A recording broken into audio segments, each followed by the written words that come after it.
तो हेलो प्यारे बच्चों, कैसे हो सारे। तो एग्ज़ाम आ गए हैं, जिस चीज़ का इंतज़ार था। तो फर्स्ट सेमेस्टर कैसे जैसे हमने मिल के बांट के कर लिया था, अभी अपन बात कर रहे हैं आप सेकेंड ईयर में हो, थर्ड सेमेस्टर की। तो आज जैसा कि थंबनेल में देख लिया होगा आपने, आपकी जो क्रॉप प्रोडक्शन टेक्नोलॉजी खरीफ क्रॉप्स एग्रॉन 211 है, उसके मैं 5 साल के पुराने पेपर जो है वो आपको सोल्व करवाने वाला हूँ। पुराने पेपर अपन देखेंगे, फिर जल्दी से इसका एक गेस पेपर देखेंगे जो हूबहू आपके छपने वाला है। तो शुरू करते हैं बिना टाइम खराब किए हुए। Bachelor of science honours BSc agriculture honours का थर्ड सेमेस्टर। कौन सा बेटा? थर्ड सेमेस्टर की कौन सी सब्जेक्ट? अपनी crop production technology for kharif crops. अब इसमें थोड़ा सा मैं डिटेल्स में बता देता हूँ, फिर आगे ये चीज़ डिस्कस करेंगे अपन। जब ये 2018-19 से ये जो पेपर हैं 3-4 साल के, वो अभी तो वो देखने वाले हैं। उसके बाद में मैं एक ऐसा गेस पेपर दूंगा आपको और एक ऐसा तरीका बताऊँगा, मेथड बताऊँगा इस सब्जेक्ट का कि जिसको कुछ भी नहीं आ रहा है, अभी तक किताब भी नहीं खोल के देखिए, कुछ भी नहीं आ रहा है ना, वो मैं एक पेज जो दूंगा ना वो पढ़ के चले जाना, वो 20 वर्ड पढ़ के चले जाना। मैं ठोक के 101% कह सकता हूँ एक सिंगल बच्चे के भी सब्जेक्ट ड्यू या बेक नहीं आएगी। तो वो उस बाद की बात है, अभी अपन पेपर सोल्व कर लेते हैं। तो सबसे पहले अपने पास पेपर है 2018-19 का। देखते हैं तीसरा प्रश्न क्या है इसमें। तीसरा प्रश्न जो आपका आता है उसमें 5 डेफिनेशन आती है, एक एक नंबर की 5 नंबर का प्रश्न आता है। बड़े सुंदर सुंदर अक्षरों में दूर दूर आपको डेफिनेशन लिख के आनी होती है, प्यारी प्यारी। तो पहली है स्टेल विधि से खेत की तैयारी। स्टेल विधि क्या होती है? देखो, स्टेल विधि होती है लाइक अगर लोकल लैंग्वेज में बात करें तो अपने खेत के अंदर फसल जब अंकुरण होती है, अपनी जो क्रॉप है वो जब जर्मिनेट होती है, अंकुरण उसमें होता है, उससे पहले ही ऐसे कुछ खरपतवार होते हैं जो उगाते हैं। भाई फसल उगी नहीं, वो कहते हैं ना घर बसाई नहीं, घर बसाई नहीं और मांगने वाले चले आ गए, है ना। तो ऐसा होता है कि अपनी फसल है जो मेन क्रॉप हमने लगाई है, लाइक अभी अपन खरीफ क्रॉप्स की बात कर रहे हैं, तो खरीफ में मैंने लगाई मूंगफली। ठीक है, मैंने क्या लगाई? मूंगफली। मूंगफली का नाम क्या है? अरेकिस हाइपोजिया। क्या नाम है? अरेकिस हाइपोजिया। 2 वेराइटीज़ रहती है। मूंगफली मैंने लगाई। ग्राउंड नट, तो जब मेरे ग्राउंड नट को मेरे को लगाए हुए आज 5 दिन हो गए, ग्राउंड नट जर्मिनेट होने की स्टेज में थी। उससे पहले कि कुछ खरपतवार थे खरीफ वाले, कुछ वीड थे, वो निकल गए, वो निकल आए, फसल आई नहीं, उससे पहले खरपतवार आ गए। तो इससे मेरे को उनका मैनेजमेंट करने में थोड़ा ईजी भी होगा। ये गलत भी है, सही भी है, ईजी भी होगा। तो इस विधि को अपन क्या बोलते हैं? स्टेल सीड विधि से खेत की तैयारी करना। लाइक सेकंड बात करते हैं उर्वरकों की बैंड विधि। इसको बैंड विधि या बेसल विधि भी बोल सकते हैं, band method of fertilizer application. कि उर्वरक एप्लीकेशन क्या होता है? उर्वरकों को देने का। तो बैंड विधि में क्या होता है? पौधों की जड़ों से थोड़ा दूर उनको बेसल छिड़काव के रूप में दिया जाता है, छिड़काव के रूप में दिया जाता है ताकि उनकी जड़ें थोड़ी एक्टिव रहें और आसपास से सारे न्यूट्रिएंट्स जो भी उनको नीड है वो सारा एब्जॉर्ब कर सके। तो उसको कहते हैं अपन band method of fertilizer application. Third है CRI। CRI स्टेज क्या है? गेहूं की है। CRI क्रांतिक जड़ें या चंद्रमूल जो जड़ें होती है क्रांतिक जड़ें से, ठीक है। क्राउन रूट, क्राउन रूट बोलते हैं इंग्लिश में। तो इसको 21 दिन बाद, बुआई के 21 दिन बाद आती है गेहूं के अंदर। देखो सिंचाई वाला टॉपिक पढ़े थे, उसमें बहुत अच्छे से देखा था। बाकी एक चीज़ बताऊं, तुम्हारे 30-32 टॉपिक है, उनमें से लगभग 25-26 टॉपिक मैंने करवा रखे हैं। इस सब्जेक्ट की क्लासें मैंने करवा रखी है। मिड टर्म और आपके अभी एग्जाम में आएगा उतना सिलेबस मैंने एटलीस्ट करवा रखा है इस सब्जेक्ट का। तो वो भी मैं डिस्क्रिप्शन में लिंक दे दूंगा, चेक करना, प्लेलिस्ट में जाना, वहाँ पे चेक कर लेना, है ना।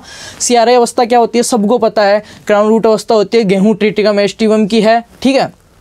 और 21 दिन बाद, बुआई के 21 दिन बाद वो अवस्था होती है जिस पे पानी देना, इसको सिंचाई करना अति आवश्यक हो जाता है अगर इससे आगे आपको बढ़वार या प्रोडक्शन आपको लेना है, यील्ड आपको लेनी है। पोषक तत्वों का समन्वित प्रबंधन, इंटीग्रेटेड न्यूट्रिएंट मैनेजमेंट इंपॉर्टेंट है। अब की बार के पेपर में ये क्वेश्चन आपको देखने को मिलेगा। इंटीग्रेटेड न्यूट्रिएंट मैनेजमेंट, ये क्या होता है? पौधों का समन्वित प्रबंधन क्या होता है कि कम से कम अपन खर्चा करें, कम से कम अपना नुकसान हो, आर्थिक मान लो, चाहे से अपना फिजिकल मान लो कि ज़्यादा मेहनत ना करनी पड़े, और उस कम से कम में ज़्यादा से ज़्यादा अपन उनको न्यूट्रिएंट्स प्रोवाइड करवा सकें, जिसमें माइक्रो मैक्रो न्यूट्रिएंट्स सारे हैं, जो भी हैं वो सारे उसको मिल सके। प्राथमिक, द्वितीयक और सूक्ष्म पोषक तत्व तीनों उसमें अपन समन्वित रूप से दे सके, उसको कहते हैं न्यूट्रिएंट मैनेजमेंट। इंटीग्रेटेड का मतलब ये होता है कि कम नुकसान में ज़्यादा फ़ायदा, या कम खर्चे में कम ज़्यादा फ़ायदा, या थोड़ी सी मेहनत में बहुत सारी चीज़ें, या किसी को नुकसान नहीं पहुंचा के सारा फ़ायदा लेना, उसको इंटीग्रेटेड कहते हैं अपन, राइट। जहाँ पे भी इंटीग्रेटेड शब्द आ जाए तो ये चीज़ें आप ध्यान रखना। आगे देखते हैं FIR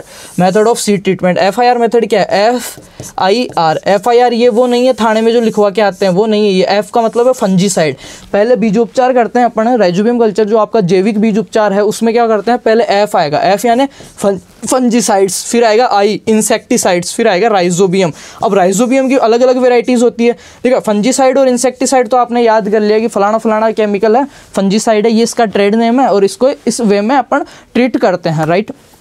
बट बात आती है यहाँ पे राइजोबियम कल्चर की, तो राइजोबियम कल्चर अलग अलग है, जैसे जेपोनिकम हो गया, मेलीलोटाई हो गया, ट्राइफोलाई हो गया, ठीक है, बरसीम के लिए, है ना, रिंजगे के लिए मेलीलोटाई, जेपोनिकम हो गया सोयाबीन के लिए, तो वो अलग अलग है सबके लिए, ठीक है। आगे देखते हैं बेटा, ये हो गया एक पर्सन। दूसरा देखते हैं चौथा अंतर वाला पर्सन को। देखो एक मैंने वीडियो डाला था कि बीएससी एग्रीकल्चर कॉपी कैसे भरनी है, किस हिसाब से आपको क्वेश्चन लिखने हैं, क्या बेस्ट तरीका है कि आप अच्छे से अच्छा स्कोर कर सको। तो बहुत भाइयों ने अभी वो भी नहीं देखा है, तो वो जाके देख लो यार, उससे इतना आइडिया आपको एटलीस्ट हो जाएगा कि मेरे को कम आ रहा है या ज़्यादा आ रहा है, मैं पेपर को कैसे हैंडल करूँ, मेरे को जो टाइम मिल रहा है उसमें लिखना कैसे है, कि एग्जामिनर जो चेक करने वाला है उसको मेरी लिखने का तरीका पसंद आए, मेरी बात समझने की वो उसको थोड़ा ज़्यादा एबिलिटी रहे, वहाँ पे दक्षता रहे, तो अपने को नंबर भी ज़्यादा मिलने के चांस रहते हैं। बेक वगैरह तो आएगी नहीं किसी के।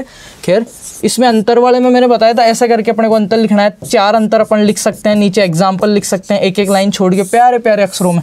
तो अंतर किस में पूछा अपने को, पहला पूछा वीडिसाइड एंड पेस्टिसाइड, इधर लिखना है वीडिसाइड, इधर लिखना है पेस्टिसाइड।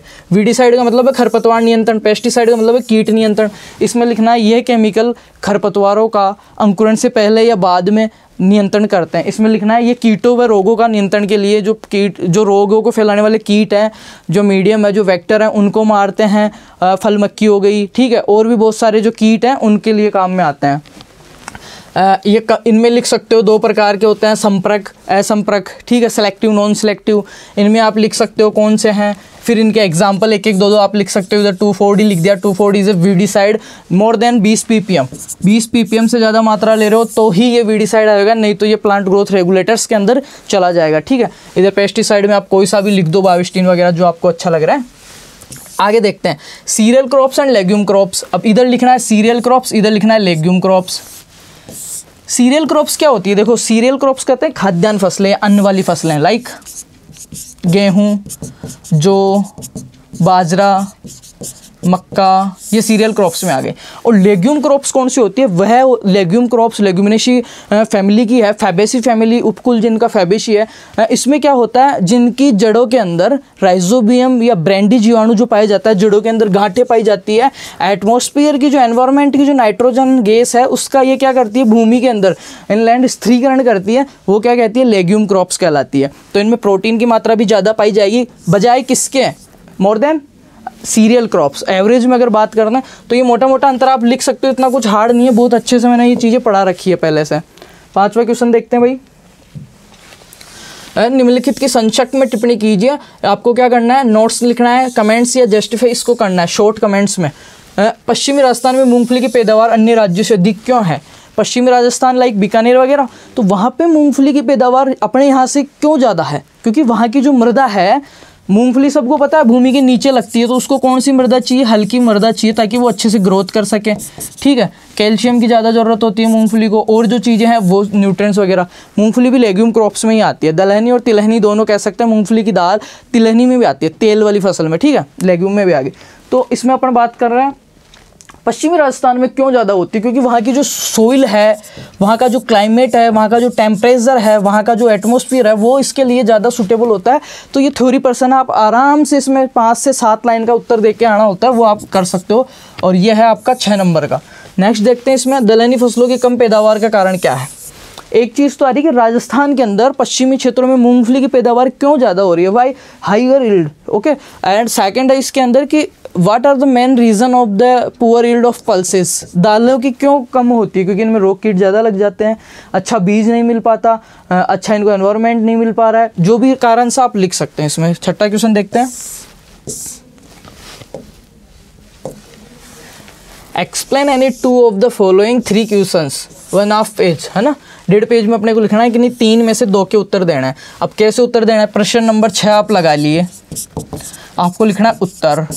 अब उत्तर में मेरे को पहले सपोज दैट ये ज़्यादा आ रहा है 3rd, तो मैंने यहाँ लिख दिया 6ठे का 3रा, और मैंने यहाँ पे इसका उत्तर कर दिया। फिर इनमें से कोई 2 करना था, तो जरूरी नहीं आप पहले यही करो, कोई सा भी कर सकते हो, पर दोनों को करना क्या ही है, एक ही जगह करना है। फिर मैंने 6ठे का 3रा कर लिया। फिर मैंने देखा कि राजस्थान में बारानी मोठ की मेरे को नहीं आ रही, पर धान के अंदर मेरे को मोथा का आ रहा है, तो मैंने कर दिया 6ठे का पहला।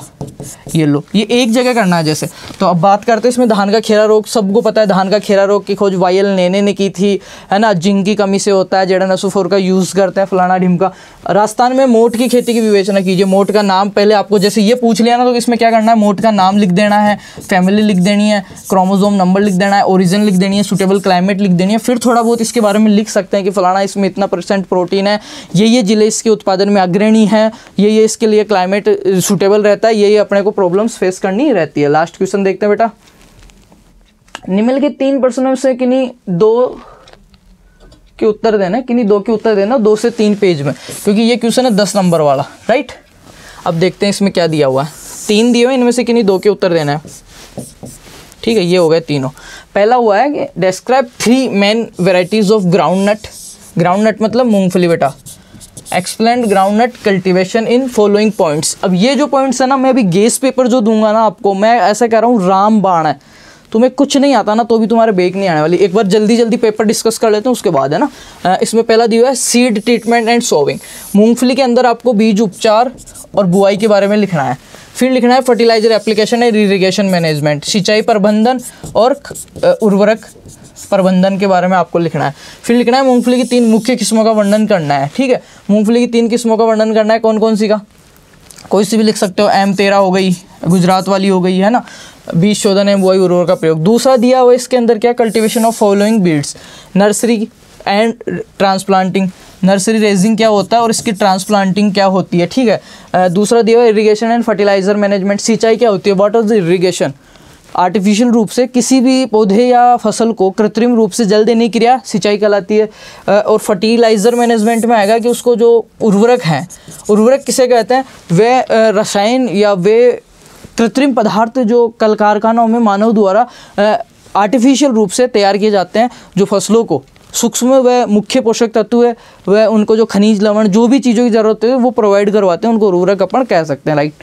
फिर दिया वीड मैनेजमेंट एंड कंट्रोल, खरपतवार प्रबंधन के बारे में दिया हुआ है, ठीक है। नेक्स्ट थर्ड में क्या दिया हुआ देखते हैं, वेट ए मिनट। थर्ड में दिया हुआ बेटा seed bed preparation and moisture conservation. इसको खेत की तैयारी एवं नमी संरक्षण। अब इसमें टिलेज वाला आप लिख सकते हो, नमी संरक्षण के अंदर आप मल्चिंग हो गया, पलवार हो गया, उसके बारे में डिस्क्राइब कर सकते हो, क्योंकि 10 नंबर का क्वेश्चन है, 2 पेज बनने हैं। अच्छी प्यारी प्यारी हेडिंग्स लगा के हिंदी और इंग्लिश में अंडरलाइन करके ऐसे करके फिर आपको लिख के आना, राइट है। आगे दिया हुआ इसमें बीजोपचार एवं बुआई और पोष संरक्षण के उपाय, ठीक है। ये मूंगफली के अंदर ही है सारे। बात करते हैं नेक्स्ट ईयर 2019-20 का पेपर बेटा, क्रॉप प्रोडक्शन टेक्नोलॉजी खरीफ क्रॉप्स एग्रॉन, ठीक है, 2019-20। कितना सरल पेपर है देख लो। गोल्डन राइस किसे कहते हैं। अब देखो इसमें कैसे करना है, जैसे मेरे पास ये पेपर आ गया तो मैं कैसे पूरे में से पूरे नंबर लूंगा। मैंने लगाया इसमें प्रश्न संख्या 03, क्योंकि इससे पहले 1 और 2 तो अपने न्यू टाइप जो आता है पार्ट ए आता है, जिसमें ऑप्शनल और टिक मारने के आते हैं, ऑब्जेक्टिव उसमें चला जाता है। अब देखो प्रश्न नंबर 3 में मैंने लगाया आंसर। आंसर में मैंने लिखा तीसरे का पहला, ये 3 नहीं भी लिखो तो भी चलेगा, तीसरे का पहला मैंने यहाँ पे लिखा गोल्डन राइस, गोल्डन राइस। फिर प्यार से लिखा गोल्डन राइस को क्या, कि इसकी खोज इंगो पोर्टिगस ने की थी। इसमें विटामिन ए, कैरोटीन अधिक मात्रा में पाया जाता है। इसको सुनहरा चावल कहते हैं, विदेश से आया और फलाना ढिमका, बहुत प्यारे प्यारे अक्षरों में लिखना। फिर आता है रोपाई, सॉरी पडलिंग क्या होती है। पडलिंग एक भौतिक प्रक्रिया है जो कि धान के खेत के अंदर इनफिल्ट्रेशन जो है, अंतःस्रोण है, पानी जो अंदर जाता है उसके लिए, उसके मैनेजमेंट के लिए, प्लस वीड मैनेजमेंट के लिए, प्लस जो आपके न्यूट्रिएंट्स हैं उनको ज़मीन में घोलने के लिए, एक परत बनाने के लिए, उन सब के लिए, वाटर मैनेजमेंट के लिए, इनके लिए की जाती है पडलिंग। धान के खेत में ट्रैक्टर चलाते हैं जिसके लोहे के टायर होते हैं, उसको पडलिंग कहते हैं। फिर आ गया स्टेल क्यारी विधि, अब वही आ गया स्टील क्यारी विधि। ऐसे खरपतवार जो अंकुरण से पहले, फसल से पहले उग जाते हैं, उनके मैनेजमेंट के लिए की जाती है। फिर आ गया सोरगम सिकनेस, बहुत इंपॉर्टेंट है सोरगम सिकनेस है, इसको सोरगम इफेक्ट अपन कहते हैं। What is a sorghum sickness and sorghum effect, ये क्या होता है।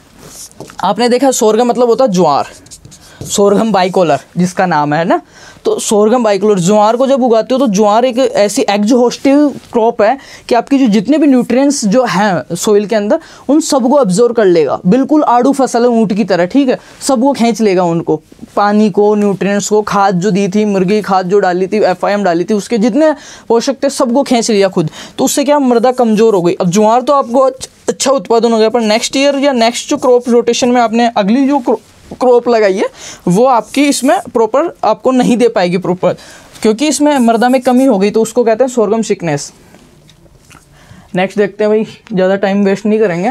निम्नलिखित में अंतर कीजिए, सीड और दाना, सीड और ग्रेन।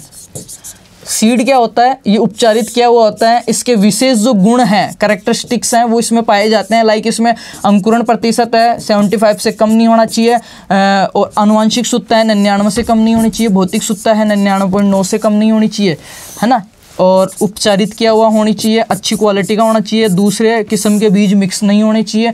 ये हो गई। अब दाना क्या है, दाने का तो ऐसा कोई पर्पज़ नहीं है, दाने को तो अपन खा सकते हैं, किसी भी वैरायटी का हो सकता है, राइट। उसके ना तो भौतिक शुद्धता, फिजिकल प्योरिटी अपने को चाहिए, ना जेनेटिक प्योरिटी अपने को चाहिए, ना जर्मिनेशन परसेंटेज अपने को चाहिए। दाना को तो अपने को चक्की में पिसवा के आटा बना के खाना है। तो आप अंतर आराम से लिख सकते हो, समझ गए होंगे। ये दलहनी व दाल वाली फसलों में अंतर आपको लिखना है, लेग्यूम एंड पल्सेस के अंदर बहुत क्लोज का अंतर है, लेग्यूम एंड पल्सेस। पल्सेस दालें, दालें दलहनी, और लेग्यूम में भी वही चीज़ें आती है लगभग। जिन लेग्यूम किसको बोलते हैं, जिसकी जड़ों के अंदर, रूट्स के अंदर ब्रेडीराइजोबियम जो पाए जाते हैं ना, गांठ वाले जीवाणु जो पाए जाते हैं, लेग हीमोग्लोबिन जिनको अपन कहते हैं, राइट, वो। तो बहुत अच्छा अंतर है, मैंने पहले भी बता दिया, और अब की बार गेस पेपर में मैंने ये क्वेश्चन डाला है। 5वां देखते हैं, निम्नलिखित की शॉर्ट में टिप्पणी करनी है। मूंगफली का पीलापन व इसका निवारण।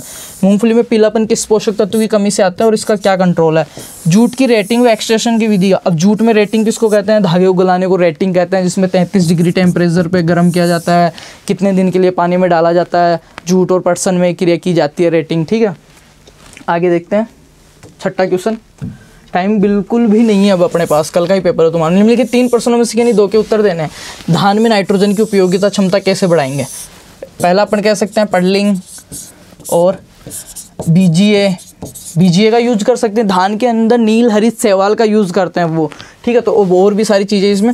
पश्चिमी राजस्थान में बाजरे की कम पैदावार का कारण। पश्चिमी राजस्थान की जो मृदा है वो मूंगफली के लिए अच्छी है, क्योंकि नीचे से वो क्या होती है, उनमें पोरोसिटी पाई जाती है, सॉफ्ट होती है, तो मूंगफली नीचे वृद्धि करती है जड़ों में, तो उसको स्पेस मिल जाता है, एक प्रॉपर सॉइल उसको जो चाहिए वो मिल जाती है सूटेबल। बट बाजरा क्या है, बाजरे को पानी, वो वहाँ की मृदा ऐसी, अभी सिंचाई करो 2 घंटे में सूख जाएगी, तो बाजरे को पानी नहीं मिल पाता। छोटी सीधी सी बात है। बीटी कपास पे लेख लिखो भाई, बहुत अच्छा। बीटी कपास को अपन लिख सकते हैं बैसिलस थुरेंजियसिस, जीवाणु इसमें डाला गया है। जेनेटिक मॉडिफाई जो होता है जीएम प्लांट्स, उसके थ्रू इसको तैयार किया गया। फादर ऑफ बीटी कपास कौन है, सीडी माई है। और ये बॉलवर्म के प्रति क्या होती है, प्रतिरोधी होती है। एक ऐसा gene cry first AC and cry first second AC gene जो है वो इसमें इन्वॉल्व कर दिया जाता है, जेनेटिक मॉडिफाई जो टेक्निक है उसके अंतर्गत। तो उससे क्या आता है, जो कपास का बॉलवर्म जो इंसेक्ट है वो जैसे ही कपास की सुंडी जो है वो कपास को खाती है, तो उसका एक ऐसा विषैला पदार्थ उसके शरीर में चला जाता है कि वो वहीं के वहीं मर जाता है, और कपास में उसका बायोलॉजिकली कंट्रोल हो जाता है, कोई भी केमिकल अपने को डालना नहीं पड़ता है। तो उसको बीटी कपास कहते हैं। सीडी माई ने इसका वो किया था, बैसिलस थुरेंजियसिस जिसका नाम था। नेक्स्ट देखते हैं बेटा 7वां क्वेश्चन। निम्नलिखित 3 प्रश्नों में से किन्हीं 2 के उत्तर देना है। नीचे दिए बिंदु के आधार पर अरहर की खेती। पीजन पी के बारे में लिखा है, अरहर केजानस केजान। क्या नाम है बेटा, केजानस केजान। फैमिली सबको पता ही है। इसका इंपॉर्टेंस में अपने को लिखना है, अरहर में अच्छा प्रोटीन परसेंटेज पाई जाता है। इंप्रूव वेराइटीज में आप लिख सकते हो उपहास अरहर, ठीक है। और क्या लिखना है इसमें, निराई गुड़ाई लिखना है। जल मैनेजमेंट लिखना है, इसमें कितनी इसकी वाटर रिक्वायरमेंट है, जलमांग कितनी है, फसल ज्यामिति इसमें आपको करनी है। सेकंड देखते हैं, नीचे दिए बिंदु के आधार पर कपास का गोसिपियम स्पीसीज 2 वेराइटीज़ है। पहले तो वो लिख देना इसका जनरल, जो कि मैं गेस पेपर में बताने वाला हूँ। जैसे इसका बोटेनिकल नेम हो गया, क्रोमोसोम नंबर हो गया, ओरिजिन हो गया, फैमिली हो गई, उसके बाद इसका क्लासिफिकेशन हो गया, देसी कपास और अमेरिकन कपास, हिरसुटम बारबेंडस पढ़ा हुआ है सारा, ठीक है। आगे देखते हैं क्षेत्रफल और उत्पादन, बीज व बीजोपचार, उर्वरक और मुख्य कीट। मुख्य कीट में आप गुलाबी सुंडी लिख देना, बोलवर्म लिख देना, ठीक है। फिर आता है मूंग, विग्ना मूंगो, विग्ना रेडिएटा, ठीक है। मूंग के बारे में, मूंग की किस्में आपको लिखनी है, ठीक है। पंत और कौन कौन सी है याद नहीं आ रही मेरे को भी। बीज एवं बीजोपचार इसमें कर्षण क्रिया और मुख्य बीमारियां आपको मूंग की इसमें लिखनी है। नेक्स्ट पेपर देखते हैं 2020-21 का, वही 2020-21 का। चलो 4 मिनट है अपने पास, जल्दी से इसको कर लेते हैं अपन। फिर से वही चीज़ें इसमें रिवाइज हो रही है। रेटिंग जूट के अंदर करते हैं, ठीक है। पॉपिंग मूंगफली में करते हैं। ज्वार इफेक्ट मैंने बता ही दिया था। सोरघम सिकनेस जिसको कहते हैं, इसकी जड़ों से एक केमिकल भी निकलता है जिसकी वजह से वहाँ एक विषैला पदार्थ हो जाता है। दूसरी बात क्या है, इसकी जड़ें है ना एग्जॉस्टिव प्रकार की होती है, शोषण कर लेती है मृदा का, पूरा न्यूट्रिएंट्स खींच लेती है। ठीक है, एरोबिक चावल क्या होता है ये बताया हुआ मैंने, डिटेलिंग भी बताई हुई है, क्लास से प्रॉपर ले ही है। जिस भाई ने उसको कहीं पे भी दिक्कत नहीं आने वाली इन चीज़ों में, बहुत अच्छा उसका पेपर जाने वाला है। डिफरेंट अंतर करना है देसी और अमेरिकन कपास। हिरसुटम बारबेंडस करवाया हुआ है, छोटी रहती है, लंबी रहती है, छोटा रेसा लिंट फज कहलाता है, बड़ा लिंट कहलाता है, राइट। कपास की गांठ में वजन होता है 170 kg, जूट की में होता है 180 kg। कैसे याद करोगे, कपास पीछे क्या आ रहा है, से कितना होता है 70, और जूट से 80, 8 180 170, राइट। नेक्स्ट देखते हैं पारंपरिक संरक्षण की जुताई, conventional and conservation tillage. Conservation tillage किसे कहते हैं, कम से कम टिलेज या बहुत न के बराबर जिससे अपना काम बन जाए उसको कहते हैं। पांचवा देखो SSNM। SSNM बहुत इंपॉर्टेंट है, धान के अंदर आपके जो पोषक तत्व है उनकी गतिशीलता को, उसके क्रम को करने के लिए किया जाता है। ठीक है, DSR भी इसी के अंतर्गत आता है। क्वेश्चन नंबर 6 देखते हैं बेटा, मूंगफली की खेती में जिप्सम का महत्व इंपॉर्टेंट है। राजस्थान में दलहन उत्पादन की बाधाओं का वर्णन कीजिए। दलहन में क्या क्या उत्पादन में बाधाएं हैं, मैं ऊपर बता चुका हूँ ऑलरेडी, तो ये चीज़ डिस्कस आप कर लेना। राजस्थान में दलहन की एकीकृत इंटीग्रेटेड मैनेजमेंट जो है आपके नोट्स से ये चीज़ें आप कर लेना। बाकी अरहर मैंने पढ़ा रखा है, वहाँ से आप कर सकते हो। 8 या 9 मिनट की क्लास है और कंप्लीट आपका होने वाला है उससे। ये हो गया आपका थर्ड वाला क्वेश्चन। सोइल एंड क्लाइमेट वगैरह पूछा है, किसके बारे में पूछा, ग्राउंड नट के, तो ये ऑलरेडी पहले आ चुका है। आगे देखते हैं और है क्या। अच्छा और है क्या, इसमें अभी CPU अपना ख़राब है तो 22 मिनट से ज़्यादा की वीडियोस होते हैं वो कट हो जाते हैं। 21 मिनट हो गई है आई थिंक, तो इसका आप स्क्रीनशॉट लेना और ये कर लेना। आगे पेपर थोड़ी है, ये हो गया एंड, इसका स्क्रीनशॉट ले लेना। तो थैंक यू सो मच भाइयों, मिलते हैं गेस्ट पेपर में। इस वीडियो को ज़्यादा से ज़्यादा शेयर कर देना। Thank you so much and love you all, best of luck.